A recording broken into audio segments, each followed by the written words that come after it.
everybody. Merry Christmas. Thanks for checking out Crystal's Clean Kitchen, where we help make clean eating a lifestyle. So we had a subscriber request for some butter cookies. Now this goes perfectly with our 25 days of Christmas event that we are doing. These cookies are low carb friendly, they're keto approved, and they just take a couple of ingredients and they are incredibly easy to do. Well, thank you so much for watching. Before we get into it though, would you do me a huge favor and hit that like button? Only because it's gonna help the algorithm to send this video to more people. Thank you so much. Here is all the ingredients that you need for your butter cookies. So we're gonna be starting with 2.5 cups of almond flour. I will be going slow when I add the almond flour, just to make sure that I'm not getting too much. You need 1/2 cup to 1 cup of sweetener. Now I'm choosing monk fruit. It's a granulated sweetener. I'll make sure to link that down below. I chose to do 1/2 cup, but then again, I don't like my cookies very sweet. So you kind of monitor that and see how you like it. We're gonna be doing a full cup of some butter, 1 teaspoon of vanilla, 1 egg, 1/2 teaspoon of some baking powder. Now this is my baking powder that I made on my channel. It is completely grain-free, which most baking powders have corn in them, which I don't like. And then also a lot of baking powders have aluminum in them. So to make your own is actually super easy, and I have the recipe on my shorts section if you want to check it out. And then I'm going to be doing probably about 1/4 teaspoon of some salt. Now you know that I love Celtic sea salt. It has 82 essential minerals in it, and it is wonderful for your body. I will make sure to link that down below as well. So we're going to be starting by creaming our butter and our sweetener. Now I am going for the 1/2 cup of sweetener because I don't like my stuff too sweet. So just like you would a regular cookie, just cream it together until it's nice and fluffy. Probably a couple of minutes. All right, this is looking good. I'm going to just scrape the side. Then I'm going to be adding in my 1 egg and some vanilla. Mix it again. Now that that is all mixed together, I'm going to start to add my dry ingredients. I'm going to do 1/2 teaspoon of some baking powder, a little pinch of some salt, and then I'm going to go slow with my almond butter. I'm going to start with 1 cup, mix it till it's incorporated completely.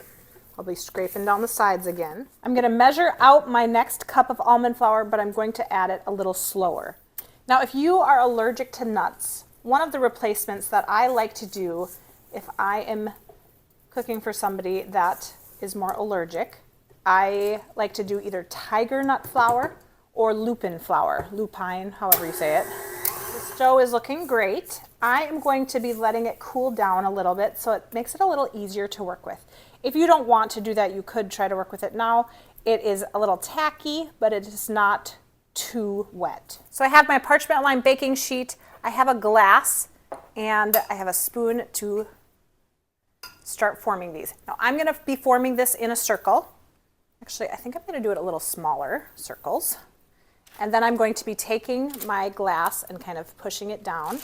I'm going to try all different sizes of these, some really small, some bigger, because I'm not quite sure what I like. I actually had a subscriber ask for these cookies, and I was going to make them anyways, but it was always nice to have people request them. Then I know that they're really going to be loved.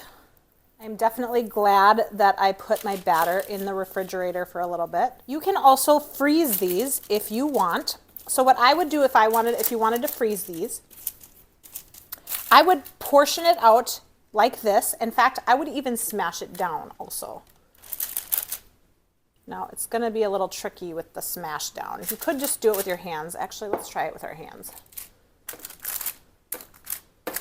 I like it better with the cup, but it is kind of sticky, so you might need to be creative getting it off of there. So I would form it like this, and then I would freeze it in the freezer so that it would be a little bit easier to bake when you are ready for it. I do love that this dough is so forgiving. So after I smash it down, if it needs a little fixing, then I just kind of fix it. And then if you wanted to do like a swirl pattern on it with a knife or something, or do any kind of pattern on it, that would be really fun and festive. Here it is. Now we are going to be baking this at 350 degrees for about 10 to 12 minutes. Just pulled these out of the oven. They did spread, but they look beautiful. I checked them at 10 minutes and they didn't look quite done yet. So I did take them out. Notice how they're slowly starting to turn a little brown on the edges. That is what we're looking for. All right, now I'm going to cool them down completely. I let them cool outside. We are going to be plating these. All right, let's look at it. Held together pretty nicely. All right, here it is. Let's give it a taste test. Okay, these are super good. I know I say that for all my cookies. These are so good. Okay, here's my thoughts. It's not super hard. A lot of times when you just use almond flour, it can be more crisper. I did only cook these for 12 minutes on the nose. I like that I didn't overcook them. And a lot of times, like I said, with the almond flour, it gets really crisp. But because I added so much butter, these are soft. Not too soft, of course. They're so good. Well, you guys, thank you so much for watching. Don't forget, we're doing that whole series on the 25 days of Christmas, so make sure to go check out some of those other episodes. We have something for everybody. Hit that subscribe button if you haven't already with the little notification bell. Stay tuned for some more great recipes. Merry Christmas.